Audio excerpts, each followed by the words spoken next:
Bienvenue sur Lithothérapie & Co. Je m'appelle Jade, je suis lithothérapeute et dans ce podcast, nous allons découvrir ce qu'est la lithothérapie. Si vous vous demandez ce qu'est la lithothérapie, ce qu'elle apporte et comment utiliser les pierres au quotidien, alors vous êtes au bon endroit. Toutes les semaines, je vous offre des conseils et astuces pour vous aider à mieux la comprendre et à l'implémenter dans votre quotidien pour un meilleur équilibre de vie. Alors, prêt à mettre en avant votre bien-être grâce aux pierres ? À devenir plus aligné et à gagner en sérénité ? C'est parti pour l'épisode du jour. Bonjour à tous et bienvenue dans l'épisode 209 du podcast Lithothérapie & Co. On va parler aujourd'hui de Sainte-Marie-aux-Mines et des fausses pierres. Pourquoi ? Parce que tu le sais peut-être, je suis allée à Sainte-Marie-aux-Mines, je vous ai partagé un petit peu les minéraux qu'on voyait et vous avez été nombreux à vous offusquer de voir autant de fausses pierres dessus. Donc j'avais envie de vous refaire un petit point sur ce qu'on a vu, de qu'est-ce qui est ok, de qu'est-ce qui est pas ok et qu'on débriefe de ça ensemble. Alors déjà, pour ceux qui ne le savent pas, c'est quoi Sainte-Marie-aux-Mines ? Sainte-Marie-aux-Mines, c'est une bourse aux minéraux où on a des gens de pays producteurs qui viennent du monde entier, de tous les pays du monde, pour proposer leurs pierres en circuit assez direct. Donc moi, j'aime bien aller là-bas et je propose souvent à mes élèves de l'école des pierres d'aller là-bas pour choisir des fournisseurs. C'est la deuxième plus grande bourse mondiale aux minéraux. La première, c'est à Tucson. La deuxième, c'est à Sainte-Marie-aux-Mines. Donc pour vous dire que c'est quand même une grosse bourse aux minéraux. On a la ville entière qui est changée en bourse. C'est assez incroyable. Je crois que c'est 52 000 mètres carrés, c'est assez énorme. Et donc, c'est le moment d'aller acheter des pierres qui viennent du monde entier. Alors, moi, j'y vais que pour quelque chose, parce que vous le savez, j'importe déjà des conteneurs de Madagascar en direct, je travaille déjà avec des personnes en direct. Mais pour certaines personnes, ça me permet d'aller voir un petit peu pour d'autres pays, des gens que je vois qu'une seule fois par an là-bas. Et puis, ça me permet de me tenir au courant du marché, d'aller rencontrer les copains, les consoeurs, les confrères, certains élèves qui y vont. D'ailleurs, pour ceux qui étaient, j'étais trop contente de vous voir là-bas, etc., etc. Alors, j'ai vu des fausses pierres. Je vous ai partagé un petit peu ce que j'ai vu, ce qui m'avait un petit peu offusqué aussi. Et quand je vous ai partagé ces fausses pierres, il y en a plein de gens qui m'ont dit mais c'est pas possible qu'il y ait autant de fausses pierres à une bourse aux minéraux. Et je pense que ça part aussi d'un principe de peur parce qu'on se dit ah mais en fait on peut acheter des vraies pierres nulle part quoi. C'est-à-dire qu'on même dans une bourse aux minéraux on peut se faire arnaquer. Alors oui et non parce que la bourse aux minéraux, elle est pas faite pour vendre que des vraies pierres. Elle vend des minéraux qui sont trafiqués, pas trafiqués, teintés, pas teintés. Il y a des gens qui sont en demande de certaines de ces pierres-là. C'est-à-dire qu'il y a une vraie clientèle. Il y a des gens parce que nous on est en lithothérapie. Donc forcément, vu qu'on est en lithothérapie, on fait attention à ça. On fait attention à l'énergie des pierres, on fait attention à l'extraction, on fait attention à l'éthique parce qu'on veut garder une énergie très pure. On a des personnes qui achètent des minéraux et qui ne veulent absolument pas, ou ça les intéresse pas, de savoir toutes ces choses-là. Eux, c'est juste un outil de décoration qu'ils vont mettre chez eux, un outil de beauté. Et en fait, on n'est pas dans le salon de la lithothérapie.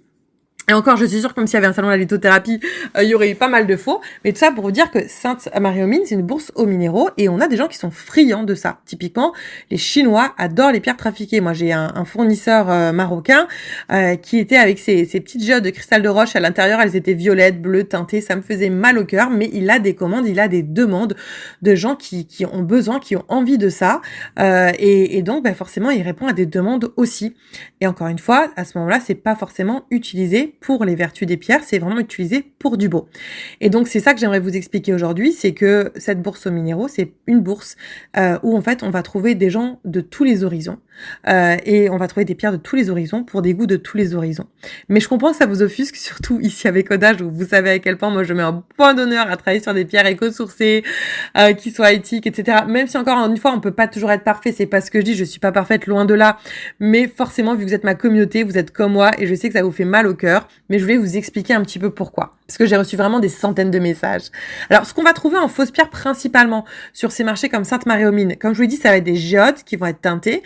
Donc, on regarde en extérieur, elles vont être comme une pierre normale. Et puis, à l'intérieur, elles vont être toutes colorées. On va avoir des pierres teintées dans tous les sens.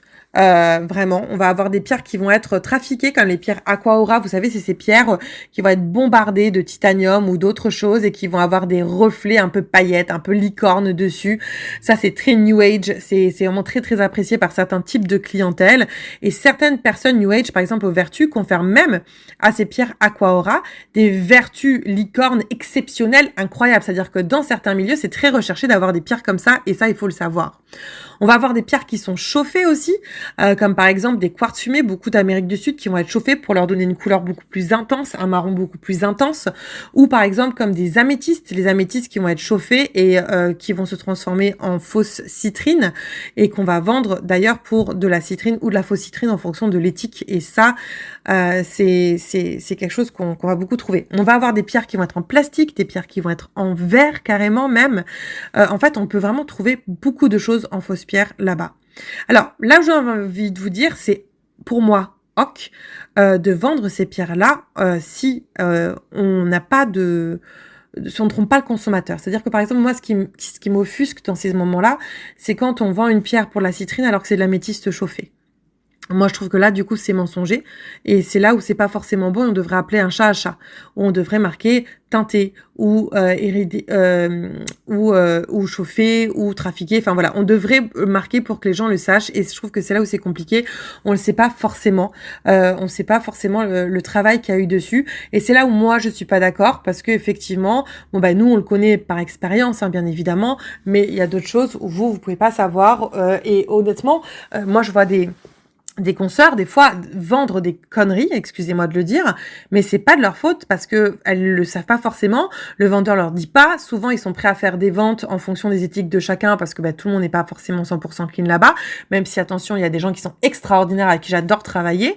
Et voilà. Donc, pour moi, c'est pas ok quand c'est mensonger et quand c'est dit clairement, il y a pas de souci puisque chacun trouve chaussure à son pied. Même clairement, si chez nous au Dash, c'est pas du tout la chaussure de Cendrillon qu'on attend.